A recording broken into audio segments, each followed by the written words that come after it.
ওম শান্তি। আজকে 14ই ফেব্রুয়ারি 2026-এ বাবার অমূল্য মহাবাক্য আমরা শুনব।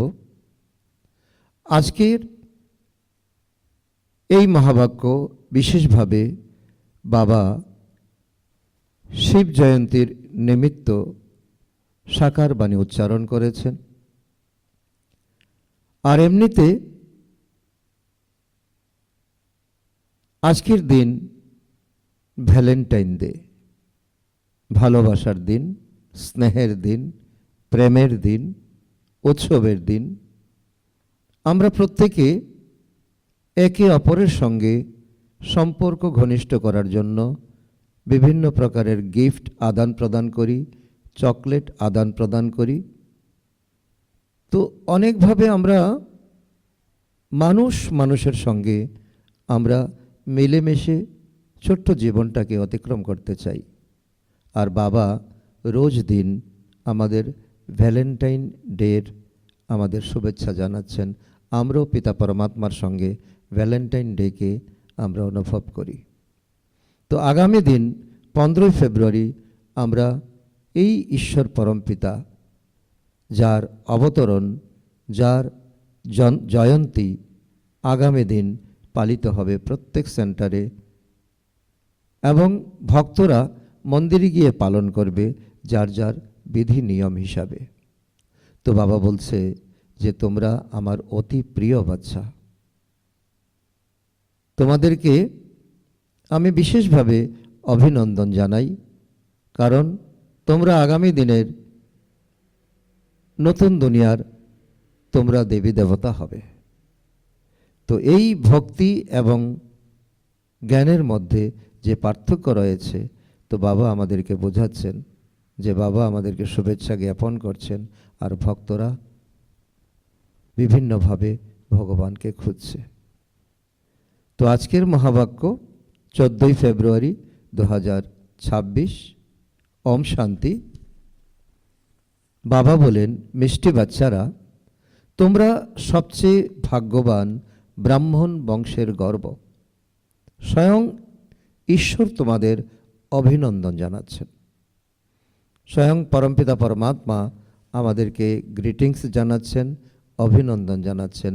তো আমাদের অনেক বড় নেশা চড়াচ্ছেন বাবা। তো এমন নেশা আমাদের এই লৌকিক জীবনে কখনো হতে পারে না। স্বয়ং ঈশ্বর এসে আমাদেরকে গ্রিটিংস দিচ্ছেন। আজকের মুরলী থেকে প্রশ্ন, বাবা বাচ্চাদের শতযুগে নয়, এই সঙ্গম যুগেই সৃষ্টির সমাচার শোনান কেন? উত্তর, কেননা শতযুগ তো হলো আদির সময়। সেই সময় সম্পূর্ণ সৃষ্টির সমাচার, অর্থাৎ সৃষ্টির আদি, মধ্য এবং অন্তের জ্ঞান কিভাবে শোনাবেন? যতক্ষণ না এই সার্কেল রিপিট হচ্ছে, ততক্ষণ কিভাবে এই সমাচার শোনাতে পারবেন? এই সঙ্গম যুগেই তোমরা বাচ্চারা বাবার কাছে এই সম্পূর্ণ সমাচার শোনো, তোমরাই জ্ঞানের তৃতীয় নেত্র প্রাপ্ত করো। তো বাবা আমাদের বিশেষভাবে বাবা বলছেন যে এখন তোমরা সঙ্গম যুগেই সৃষ্টির আদি, মধ্যের, অন্তের তোমরা জ্ঞান পাও। তোমাদের তৃতীয় নেত্র আমি প্রদান করি, কারণ সত্য, ত্রেতা, দ্বাপর, কলি সার্কেল শেষ না হলে শতযুগে মাত্র সার্কেল শুরু হয়েছে। তখন কি করে আমি তোমাদেরকে এই সৃষ্টির আদি, মধ্য, অন্তের জ্ঞান শোনাই? আর যখন সার্কেল কমপ্লিট হবে তখনই এসে তোমাদের আমি জ্ঞান শোনাই। যেমন সারাদিনের দুনিয়াতে যা কিছু ঘটনা ঘটে, তারপর পরদিন সারাদিন কেটে গেল, পরদিন আমরা খবরের কাগজে আমরা সমাচার প্রাপ্ত করি। তো এটাও তো সেই সমাচার। বাবা এই সৃষ্টির আদি থেকে অন্ত পর্যন্ত যা ঘটনা ঘটে গেছে, তো বাবা সঙ্গম যুগে এসে আমাদের এই খবরের কাগজ অর্থাৎ সমাচার আমাদেরকে প্রদান করেন। ওম শান্তি। আজ হলো ত্রিমূর্তি শিব জয়ন্তী, সেই সঙ্গে ব্রাহ্মণ জয়ন্তী এবং সঙ্গম যুগ জয়ন্তীর শুভ দিবস। বাবা তো শিব জয়ন্তী, ব্রাহ্মণ জয়ন্তী, সঙ্গম যুগের জয়ন্তী, তিনও জয়ন্তীর এক সুন্দর সমাবেশ করেছেন। সুন্দর এক ত্রিমূর্তি মিলনের তো বাবা আমাদেরকে অনুভব করাচ্ছেন। অনেকেই আছে যাদের বাবা ঈশ্বরীয় জন্মসিদ্ধ অধিকারের গ্রিটিংসও দিতে পারেন না। কারণ অনেক বাচ্চারা তো সকলে পরমপিতা পরমাত্মার সন্তান, কিন্তু তাদের ভাগ্য নেই যে ঈশ্বর পরমাত্মার গ্রিটিংস প্রাপ্ত করবে। কারণ তারা পরমাত্মাকে চিনেই না, চেনার কোনো আগ্রহ তাদের মধ্যে নেই। অনেকেই আছে যারা জানে না যে শিব বাবাকে, তার থেকে কি প্রাপ্ত হবে। কারণ আজকের দুনিয়াটা এমন হয়ে গেছে যে সকলেই বুঝতে চায়, জানতে চায় যে এই কাজ করলে আমার কি লাভ হবে। তো শিব বাবাকে জানলে কি লাভ হবে দুনিয়ার অনেক মানুষই জানেন না। তারা গ্রিটিংস কি বুঝবে? তাদেরকে যদি বাবার নিমন্ত্রণপত্র দেওয়া হয় তো তারা তার অর্থ বুঝবে কি? বুঝবে না। তারা বুঝবে লাভ, তারা বুঝবে স্বার্থ, তারা বুঝবে আমদানি। নতুন বাচ্চারা একদমই বুঝতে পারে না। তো এই হলো জ্ঞান ড্যান্স। বাবা বলছেন যে এখন তোমরা যখন বাবার জয়ন্তী সঙ্গে সঙ্গে তোমাদের জয়ন্তী, তাহলে তোমাদের কত বড় জ্ঞান ডান্স তোমাদের মনে হওয়া উচিত, তাই না? তো এমন তো মানুষ বলে থাকে যে শ্রীকৃষ্ণ জ্ঞান ডান্স করতেন। এখানে বাচ্চারা রাধা কৃষ্ণ সেজে ডান্স করে, কিন্তু নৃত্যের তো কোনো ব্যাপারই নেই। তো বাবা তার উদাহরণ বলছেন যে এখন শারীরিক নৃত্যের কোনো বিষয় নেই, এখন তোমাদের এই জ্ঞান ড্যান্স, অর্থাৎ তোমাদের মন বুদ্ধি এখন আনন্দে নেচে উঠবে। কারণ পিতা পরমাত্মার পরিচয় পাচ্ছ, পিতা পরমাত্মার গ্রিটিংস পাচ্ছ, পিতা পরমাত্মার থেকে এখন তোমরা জন্মসিদ্ধ অধিকার পাচ্ছ, সত্যযুগের রাজধানী প্রাপ্ত করছো। সে তো রাধাকৃষ্ণ শতযুগে ছোটবেলার প্রিন্সেসরা সঙ্গে নৃত্য করবে, রাস করবে। বাচ্চারা জানে যে ইনি হলেন বাপ দাদা, শিব বাবা, ব্রহ্মা বাবা, বাপ দাদা। দাদাকে গ্র্যান্ডফাদার বলা হয়। এই দাদা তো হলেন দেহের পিতা। তো এ তো হলো ওয়ান্ডারফুল কথা। ওই দাদা হলেন রুহানি আর ইনি হলেন দৈহিক। তো এদের একসাথে বলা হয় বাপ দাদা। বাবার কাছ থেকে দাদার দ্বারা উত্তরাধিকার প্রাপ্ত হয়। উত্তরাধিকার হলো গ্র্যান্ডফাদারের। সব আত্মারা হলো ব্রাদার্স, তাই উত্তরাধিকার বাবার কাছ থেকে প্রাপ্ত হয়। বাবা বলেন তোমাদের অর্থাৎ আত্মাদের নিজের শরীর, নিজের কর্ম ইন্দ্রিয় আছে, তাই না? আমাকে নিরাকার বলা হয়। আমার কোনো কর্ম ইন্দ্রিয় নেই, আমার কোনো শরীর নেই।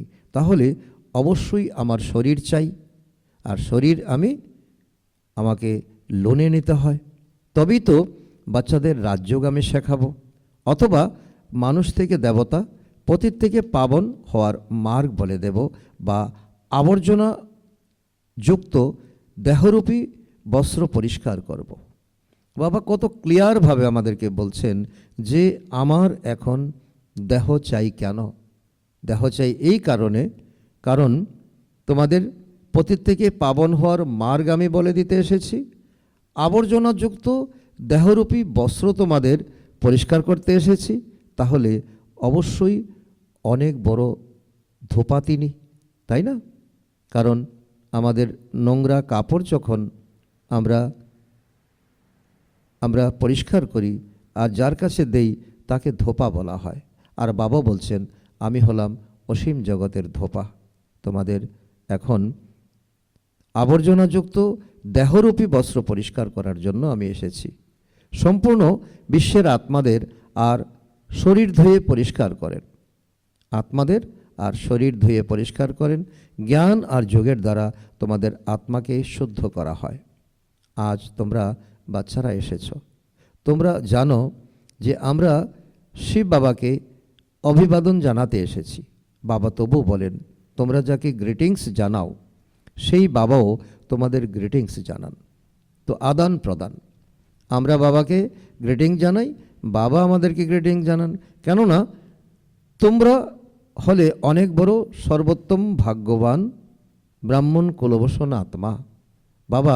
বাবার থেকে আমাদের অনেক বড় আমাদের টাইটেল দিচ্ছেন ব্রাহ্মণ কুলভূষণ আত্মা। দেবতারা এতটা উত্তম নয় যতটা তোমরা উত্তম।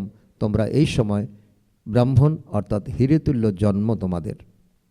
ব্রাহ্মণ হলো দেবতার থেকে উচ্চ, উচ্চ থেকে উচ্চ হলেন বাবা। তিনি আসেন ব্রহ্মার শরীরে, তার সন্তান। তোমরা অনেক উচ্চ ব্রাহ্মণ তৈরি হও। আর ব্রাহ্মণ মানে কি? এখন যজ্ঞ রক্ষক তোমরা। যজ্ঞকে বৃদ্ধি করবে, যজ্ঞকে রক্ষা করবে, যজ্ঞর শ্রীবৃদ্ধি তোমরা ধরে রাখবে। ব্রাহ্মণ হলো শিখা, তার নিচে হলো দেবতারা। তো সব থেকে ওপরে হলেন বাবা। বাচ্চারা, বাবা তোমাদের ব্রাহ্মণ ব্রাহ্মণী বানিয়েছেন। বাবা আমাদের কি বানিয়েছেন? ব্রাহ্মণ ব্রাহ্মণী। স্বর্গের উত্তরাধিকার দান করার জন্য, স্বর্গের উত্তরাধিকার দান করার জন্য। এই লক্ষ্মী নারায়ণের দেখো কত মন্দির বানানো হয়েছে, কত মন্দির বানানো হয়েছে। তো বিরলা কত মন্দির বানাচ্ছেন সারা দুনিয়াতে। তো অন্যান্য ট্রাস্টিও অনেক মন্দির বানাচ্ছে। তো মানুষ সেখানে যায় ভক্তি করতে, মাথা ঠকতে। ভারতবাসীদের তো একথা জানা উচিত যে এরাও মানুষ। লক্ষ্মীনারায়ণ, ওনাদেরও 2 হাত 2 পা আছে, সারা শরীর, চেহারাও মানুষের মতো। কিন্তু তাদের মধ্যে এমন কি যা মানুষের সঙ্গে তফাৎ? লক্ষ্মীনারায়ণ এরা 2 জন পৃথক। এখানে তো একজন মানুষের 2 নাম রেখে দেয়। একজনের নাম লক্ষ্মীনারায়ণ, অর্থাৎ নিজেকে বিষ্ণু চতুর্ভুজ বলে। এই বর্তমান কলিযুগে দুনিয়াতে তো একজনের নামই রেখে দেয় লক্ষ্মীনারায়ণ, কিন্তু বাস্তবে লক্ষ্মী এবং নারায়ণ দুজন আলাদা আলাদা। লক্ষ্মীনারায়ণ অথবা রাধাকৃষ্ণ রেখে দেয়, তাহলে তো চতুর্ভুজ হয়ে গেল, তাই না? এই বিষ্ণু তো হলেন সূক্ষ্মবতনের এইম অবজেক্ট। তো বাবা আমাদেরকে বলছেন যে এখন আমরা পরিবারে থেকে, সংসারে থেকে আমরা কমল পুষ্পের মতো থাকব। তাই সূক্ষ্মবতনে দেখিয়েছে বিষ্ণুর চিত্র। তোমরা এই বিষ্ণুপুরীর মালিক হবে। এই লক্ষ্মীনারায়ণ হলেন বিষ্ণুপুরীর মালিক। বিষ্ণু হলো 4 ভুজা সম্পন্ন, 2 লক্ষ্মীর আর 2 নারায়ণের। তোমরা বলবে যে আমরা বিষ্ণুপুরীর মালিক হচ্ছি। আচ্ছা, বাবার মহিমার গীত শোনাও। মহিমার গীত কত মিষ্টি, কত প্রিয় আমাদের ভোলা ভগবান। প্রথম দিকে তো বাবার এই গানই ছিল খুব প্রসিদ্ধ, মহিমাযুক্ত গান। সম্পূর্ণ দুনিয়াতে শুরু থেকে এখন পর্যন্ত এই একজনের ছাড়া আর কারোরই এমন কোনো মহিমা নেই। নম্বরের ক্রমানুসারে তো আছেই। সবথেকে বেশি সর্বোত্তম মহিমা হলো উঁচুর থেকে উঁচু পরমপিতা পরমাত্মার। তোমরা সবাই যার সন্তান, তোমরা বলো যে আমরা কার সন্তান? আমরা ঈশ্বরের সন্তান। ঈশ্বর তো স্বর্গের রচয়িতা। তাহলে তোমরা নরকে কেন পড়ে আছো? ঈশ্বরের এখানে জন্ম হয়। খ্রিস্টানরা বলবে আমরা ক্রাইস্টের। এই ভারতবাসীরা ভুলে গেছে যে আমরা পরমপিতা পরমাত্মা শিবের ডাইরেক্ট বাচ্চা। কিভাবে? এই সময় যখন বাবা এসে সঙ্গম যুগে আমাদের এই সৃষ্টির আদি মধ্য অন্তের সমাচার শোনাতে এসেছেন, তখন বাবা ব্রহ্মার মুখ দ্বারা আমাদের এখন নতুন জন্ম দিয়েছেন, ব্রাহ্মণ জন্ম দিয়েছেন। তো আমরা ডাইরেক্ট বাচ্চা, আমরা পবিত্র বাচ্চা। বাবা এখানে আসেন বাচ্চাদের নিজের বানিয়ে রাজ্য ভাগ্য দান করতে। আজ বাবা খুব ভালোভাবে বোঝান। কি বোঝান? ভালোভাবে বোঝান, কেননা অনেক নতুন বাচ্চাও আছে। তো এখানে কাছে বোঝা মুশকিল, হ্যাঁ, তবুও তারা স্বর্গবাসী হয়। স্বর্গে সূর্যবংশী রাজারানীও আছে, আবার দাস দাসীরও আছে। তো বাবা বলছে যারা এই সময় ত্যাগ তপস্যা করবে, খোদাই খেদমতগার হবে, তারা হবে রাজা রানী। মহারাজা মহারানী। আর যারা এখন কম বুঝবে তারা হবে দাস দাসী। তো প্রজাও অনেক হবে। তো এদের মধ্যে কেউ গরিব আবার কেউ বিত্তবান হবে। তো বিত্তবানদের দাস দাসীও থাকবে। সম্পূর্ণ রাজধানী এখানেই স্থাপন হচ্ছে। তো বাবার এই জ্ঞানের মহিমা এতটাই। তো এই জ্ঞান, এই মুরুলি, এই বাবার ডাইরেকশন যে যতটা বুঝবে তার পদ ততটা হবে। তো এ তো আর কেউ জানে না। যার ঈশ্বরীয় নেশা যার জাগবে সেই বুঝতে পারবে, আর অন্যথা অন্য কেউ বুঝবে না। সকলেই আত্মা, সকল আত্মাই তমপ্রধান, কারোরই জ্ঞানের তৃতীয় নেত্র নেই। তো গীত এখন বাবার মহিমা শুনেছ, কত মিষ্টি, কত প্রিয় আমাদের শিব ভোলা ভগবান। তো বাবা বলছে, তো এই শিবের মহিমা এর থেকে আর অনন্য কী হতে পারে? তোমরা গান শুনেছ, তোমরা রিফ্রেশমেন্ট পেয়েছ, তোমাদের এখন নেশা চড়েছে। তিনি হলেন সকলের বাবা, ভগবানকে বাবা বলা হয়। তো অসীম সুখ প্রদানকারী বাবা, সুখ প্রদানকারী পিতা। এই ভারতে একসময় অগাধ সুখ ছিল, লক্ষ্মীনারায়ণের রাজত্ব ছিল। এই লক্ষ্মীনারায়ণ ছোটবেলায় রাধাকৃষ্ণ, তারপর স্বয়ংবরের পর লক্ষ্মীনারায়ণ নাম হয়। এই ভারতে 5000 বছর পূর্বে দেবতাদের রাজত্ব ছিল। লক্ষ্মীনারায়ণ ছাড়া আর কারোর রাজত্ব ছিল না। এক ধর্ম ছিল, এক ভাষা ছিল, এক রাজ্য ছিল, কোনো খণ্ড ছিল না। তাই এখন ভারতবাসীদের জানা উচিত, কি জানা উচিত? যে লক্ষ্মীনারায়ণ পূর্বে জন্মে কি কর্ম করেছিলেন, কারণ তার তো ইতিহাস থাকবে, তাই না? যেমন বলা হবে বিরলা কোন কর্ম করেছে যে এত ধনবান হয়েছে, তখন অবশ্যই বলবে যে পূর্বজন্মে অনেক দান পুণ্য করে থাকবে। কারোর কাছে অনেক ধন আছে, আবার কেউ খেতেও পায় না, কেননা কর্ম এমনই করেছে। কর্মই আমাদের কাছে সবচেয়ে বড়। বাবা বলছে, তো যেমনই কর্ম করবে তেমনই ফল প্রাপ্ত করবে। তো কর্মকে তো মানো, তাই না? কর্ম, অকর্ম আর বিকর্মের গতি গীতার ভগবান শুনিয়েছিলেন, যার মহিমা শুনেছ।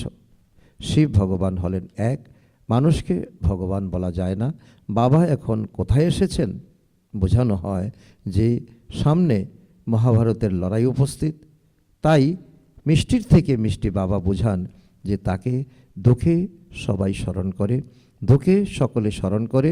শিব বাবাকে দুঃখে সবাই স্মরণ করে, তো সুখে কেউ করে না। তো সুখে কেউ করে না। স্বর্গে তো সুখই সুখ ছিল, ওখানে বাবার থেকে অর্জিত উত্তরাধিকার ছিল, প্রালব্ধ আমরা পেয়েছিলাম। 5000 বছর পূর্বে যখন শিব বাবা এসেছিলেন তখন ভারতকে স্বর্গ বানিয়েছিলেন, এখন হলো নরক। বাবা এসেছেন স্বর্গ বানাতে, দুনিয়া তো এর খবর রাখেই না। তারা বলে আমরা সবাই অন্ধ, অন্ধের লাঠি।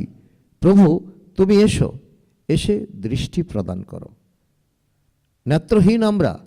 নেত্রহীন আমাদেরকে তো নেত্র প্রদান করো। তো বাবা বলেন, বাচ্চারা তোমরা জ্ঞানের তৃতীয় নেত্র পেয়েছ না? আমরা আত্মারা যেখানে থাকি সে হলো শান্তিধাম, বাবা ওখানে থাকেন। তোমরা আত্মারা আর আমি থাকি।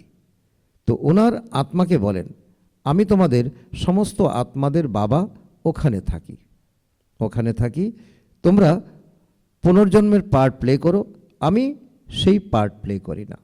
কারণ তোমরা এক জন্মের পর আরেক জন্ম পাও, এক শরীরের পর আরেক শরীর। আমার কিন্তু কোনো শরীর নেই, আমার কোনো কর্মভোগ নেই। তোমরা বিশ্বের মালিক হও, আমি কিন্তু হই না। তোমাদেরকে আমি বানিয়ে আমি পরমধামে চলে যাই। তোমাদের 84 জন্ম গ্রহণ করতে হয়, তোমাদের বুঝিয়েছিলাম। হে বাচ্চারা, তোমরা নিজের জন্মকে জানো না। ব্রহ্মা বাবাকে বলেছিলেন, তুমি তোমার জন্মকে জানো না। তোমার অনেক জন্মের অন্তিম জন্মে আমি এসে তোমাকে এই জন্মের রহস্য বোঝাচ্ছি। তেমন ব্রহ্মা যেমন ভুলে গেছেন, আমরাও ভুলে গেছি। 84 লাখ জন্ম বলে থাকে, এ হলো মিথ্যা কথা। আমি জ্ঞানের সাগর পতিত পাবন। আমি আসি যখন সবাই পতিত তখনই তো আমাকে আসতে হয়। আমি তখনই এসে সৃষ্টির কি করি, আদি মধ্য অন্তের রহস্য বুঝিয়ে তোমাদের ত্রিকালদর্শী বানাই। অনেকেই জিজ্ঞাসা করে, সর্বপ্রথমে মানুষের রচনা কি করে হয়েছিল, ভগবান কিভাবে সৃষ্টির রচনা করেছিলেন। এক শাস্ত্রতে দেখানো হয়, প্রলয় হলো, তারপর অশ্বত্থ পাতায় শ্রীকৃষ্ণ এলেন। বাবা বলেন, এমন কোনো কথা নয়, এ হলো অসীম জগতের ড্রামা। দিন হলো সত্যযুগ আর ত্রেতা, রাত হলো দ্রাপর আর কলিযুগ। বাচ্চারা বাবাকে অভিবাদন করেন।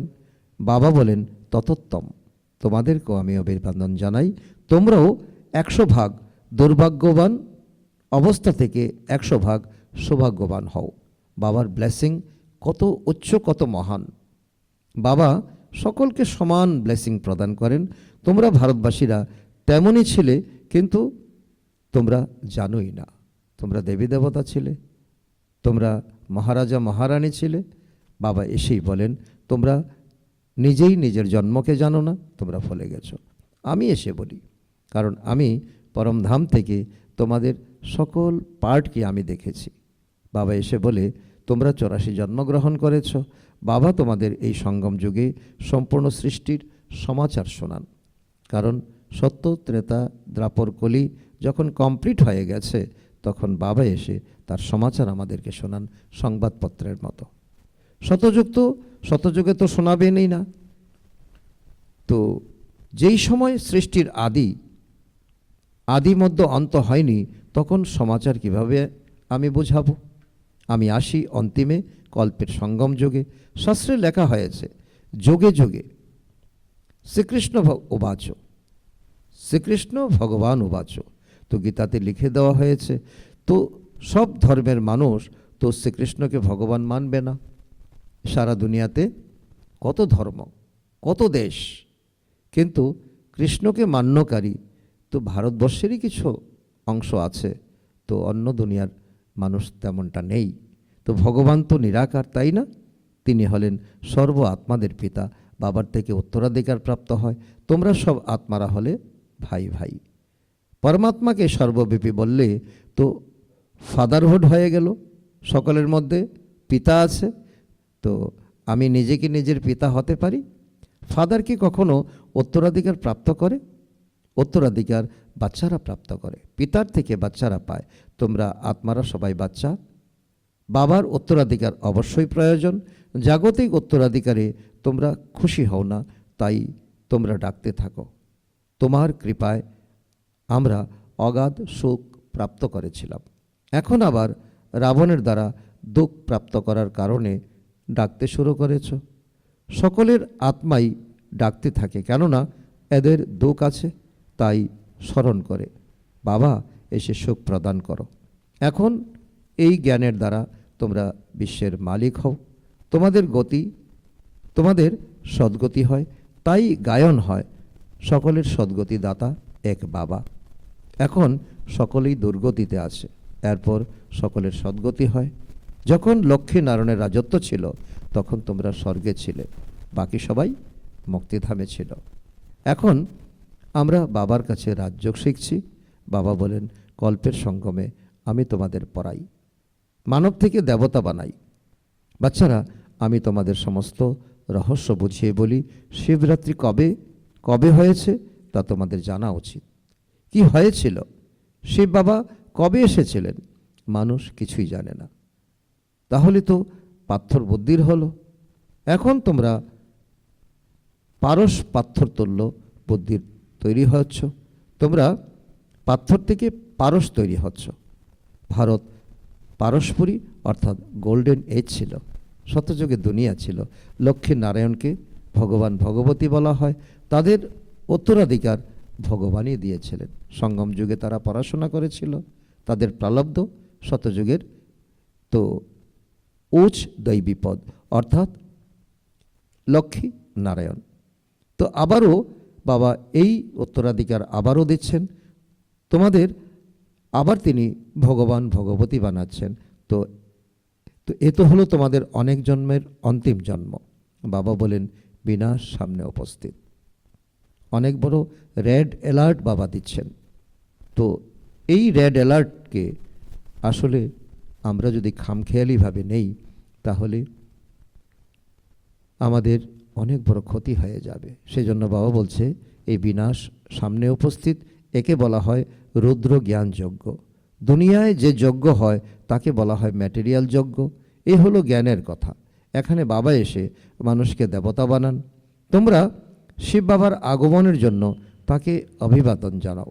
বাবা আবার বলেন, আমি একা তো আসি না, আমারও শরীরের প্রয়োজন। আমাকে ব্রহ্মাতনে আসতে হয়, সর্বপ্রথমে সূক্ষ্মবতন রচনা করতে হয়। তাই ওনার মধ্যে প্রবেশ করছি। ইনি তো পতিত ছিলেন, ব্রহ্মা বাবা পতিত ছিলেন। 84 জন্ম কমপ্লিট করে 84 জন্ম গ্রহণ করে পতিত হয়েছিলেন। সবাই বাবাকে ডাকতে থাকে, সবাই বাবাকে ডাকতে থাকে। বাবা এখন বলছেন, বাচ্চারা আমি আবার তোমাদের উত্তরাধিকার প্রদান করতে এসেছি। বাবাই ভারতকে স্বর্গের উত্তরাধিকার দান করেন। স্বর্গের রচয়িতা হলেন বাবা, তাহলে অবশ্যই তিনি স্বর্গের উত্তরাধিকার দান করবেন। তোমরা এখন স্বর্গের মালিক হচ্ছ। এই হলো পাঠশালা। ভবিষ্যতে মানুষ থেকে 21 জন্মের জন্য দেবতা হওয়ার পাঠশালা। এই পাঠশালাতে তোমরা এখন দাখিল হয়েছ। তোমরা স্বর্গের মালিক হচ্ছ। 21 জন্ম তোমরা সুখ ভোগ করো। ওখানে অকালে মৃত্যু হয় না। শরীরের আয়ু যখন সম্পূর্ণ হয় তখন সাক্ষাৎকার হয়। আত্মা এক শরীর ত্যাগ করে অন্য শরীর ধারণ করে। সাপের উদাহরণ তো আছে না? বাচ্চারা তোমরা এখন বাবাকে অভিবাদন জানাও। বাবাও আবার তোমাদের অভিবাদন জানায়। তোমরা এখন দুর্ভাগ্যবান থেকে সৌভাগ্যবান হচ্ছ। পতিত মনুষ্য থেকে তোমরা পাবন দেবতা হও। চক্র তো ঘুরতেই থাকে। বাচ্চারা এ তো তোমাদের বোঝাতে হবে। তো এরপর তো এই জ্ঞান লোপ হয়ে যায়। শতযুগে জ্ঞানের কোনো প্রয়োজন থাকে না। তোমরা এখন দুর্গতিতে আছো না? তো তাই এই জ্ঞানের দ্বারা তোমরা স্বর্গতি প্রাপ্ত করো। বাবা এসেই স্বর্গের স্থাপনা করেন। সকলের সদ্গুরু একজনই। বাবা ভক্তিমার্গের কর্মকাণ্ডের দ্বারা কারুর সদ্গতি হয় না। বাকি বাবা বলে দিয়েছেন পরিষ্কার। তো ভক্তিমার্গের যতই কর্মকাণ্ড, তোমরা পূজা পাঠ দান পুণ্য তীর্থযাত্রা যাই কিছু করো, তার দ্বারা কারো সদ্গতি হয় না। সকলের সিঁড়ি নিচে নামতে থাকবে। ভারত শতপ্রধান ছিল, তারপর 84 জন্ম গ্রহণ করতে হয়। তো তোমাদের আবার এখন উত্তরণে যেতে হবে, মুক্তিধাম নিজের ঘরে ফিরে যেতে হবে। এখন এই নাটক সম্পূর্ণ হয়ে এসেছে। এই পুরানো দুনিয়া শেষ হয়ে যাবে। ভারতকে কি বলা হয়? অবিনাশী খণ্ড বলা হয়। বাবার জন্মস্থান তো কখনোই শেষ হয়ে যায় না, কারণ প্রলয় বলতে কোনো কথা নেই, পরিবর্তন। তোমরা শান্তিধামে গিয়ে আবারও আসবে, এসে রাজত্ব করবে। পাবন এবং পতিত ভারতেই হয়। তোমরা 84 জন্ম গ্রহণ করতে করতে পতিত হয়ে গেছো, যোগী থেকে ভোগী হয়ে গেছো। এ হলো ভয়ানক নরক। এখন হলো গভীর দুঃখের সময়। এখনও তো অনেক দুঃখ আসবে, রক্তের খেলা চলবে, বসে বসে বোম পড়বে। তোমরা কি অপরাধ করেছো? অকারণেই সকলের বিনাশ হয়ে যাবে। বাচ্চারা তো বিনাশের সাক্ষাৎকার করেছে। তোমরা এখন এই সৃষ্টিচক্রের জ্ঞান জেনে গেছো। তোমাদের কাছে জ্ঞানের তলোয়ার, জ্ঞান খড়গ আছে। তোমরা হলে ব্রহ্মমুখ বংশাবলী ব্রাহ্মণ। প্রজাপিতও বাবা পূর্বকল্পেও তিনি মুখ বংশাবলীর জন্ম দিয়েছিলেন। বাবা বলেন, আমি কল্পে কল্পে আসি, আমি ওনার মধ্যে প্রবেশ করি, ব্রহ্মার মধ্যে।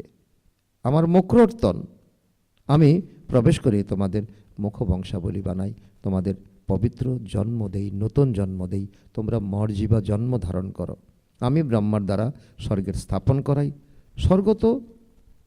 স্বর্গে তো ভবিষ্যতেই যাবে। তো এই ছিছি দুনিয়া তো শেষ হওয়া উচিত। অসীম জগতের পিতা আসেন নতুন দুনিয়া রচনা করতে। বাবা বলেন, বাচ্চারা আমি তোমাদের জন্য হাতে করে স্বর্গ নিয়ে আসি। আমি তোমাদের কোনো কষ্টই দেই না। তোমরা সবাই হলে দ্রৌপদী। দ্রৌপদীর মতো অভিনয় তোমরা এখন পার্ট প্লে করছো। আচ্ছা, মিষ্টি হারানিধি বাচ্চাদের প্রতি মাতা পিতা বাপদাদার স্মরণে স্নেহসমন এবং সুপ্রভাত। আত্মাদের পিতা তার আত্মারূপী বাচ্চাদের জানাচ্ছেন নমস্কার। আমরা আত্মারূপী সন্তানরা আমাদের মাতা পিতা বাপদাদাকে জানাই স্মরণের স্নেহসমন, সুপ্রভাত ও নমস্কার। ধন্যবাদ বাবা, ধন্যবাদ। আজকের মুরলী থেকে ধারণার জন্য মুখ্যসার 1 নম্বর, দেবতাদের থেকেও উচ্চ আমরা সর্বোত্তম ব্রাহ্মণ, এই রুহানি নেশাতে থাকতে হবে। জ্ঞান এবং যোগের দ্বারা আত্মাকে স্বচ্ছ বানাতে হবে। নাম্বার 2, সবাইকে শিব বাবার অবতরণের অভিনন্দন জানাতে হবে। বাবার পরিচয় দান করে পতিত থেকে পাবন বানাতে হবে। শত্রু রাবণের থেকে মুক্ত করতে হবে। আজকের মাত পিতা বাপদাদার বাচ্চাদের প্রতি বরদান, বিস্তারের রং বেরঙের বিষয় থেকে পৃথক থেকে মুশকিলকে সহজ করে সহযোগী ভব। বিস্তারের রং বেরঙের বিষয় থেকে পৃথক থেকে মুশকিলকে সহজ করে সহযোগী ভব। বাবাকে দেখার পরিবর্তে যখন বিষয়কে দেখতে শুরু করো তখন অনেক প্রশ্ন উৎপন্ন হয় আর সহজ কথাও মুশকিল অনুভব হতে থাকে। কেননা এই বিষয় বা কথা হলো বৃক্ষ আর বাবা হলেন বীজ। যারা এই বিস্তারের বৃক্ষকে হাতে তুলে নেয় তারা বাবাকে পৃথক করে দেয়। তখন বিস্তার এক জাল হয়ে যায় যাতে তারা আটকে যায় বা ফেঁসে যায়। এই বিষয়ের বিস্তারের রং বেরঙের কথা থাকে যা নিজের প্রতি আকৃষ্ট করে। তাই বীজরূপ বাবার স্মরণে বিন্দু লাগিয়ে সেই বিস্তার থেকে পৃথক হয়ে যাও, তাহলে সহজ যোগী হয়ে যাবে। আজকের স্লোগান, আমি এবং আমিত্ব ভাবের খাদকে সমাপ্ত করাই হলো রিয়েল গোল্ড হওয়া। আমি এবং আমিত্ব ভাবের খাদকে সমাপ্ত করাই হলো রিয়েল গোল্ড হওয়া। আজকের অব্যক্ত ইশারা, একতা আর বিশ্বাসের বিশেষত্বের দ্বারা সফলতা সম্পন্ন ভব। একতা আর বিশ্বাসের বিশেষত্বের দ্বারা সফলতা সম্পন্ন ভব। এখন সবাই মিলে একমত হয়ে সেবার যে কোনো কার্য ধুমধামের সঙ্গে এগিয়ে নিয়ে চলো। প্রতিটি ব্রাহ্মণ আত্মার সহযোগে শুভকামনায় শুভ ভাবনায় এই সেবাতে সাড়া ফেলে দাও। কেউ যদি মুখে বলতে নাও পারে তাহলে মনের বায়ুমণ্ডলের দ্বারা সুখের বৃত্তি, সুখময় স্থিতি দ্বারা সুখময় সংসার তৈরি করা। কোথাও যদি যেতে না পারো, শরীর যদি ঠিক না থাকে তাহলে ঘরে বসেই সেবা করো। সেবাতে অবশ্যই সহযোগী হও, তবেই সকলের সহযোগে সুখময় সংসার তৈরি হবে। আচ্ছা, ওম শান্তি, ওম শান্তি।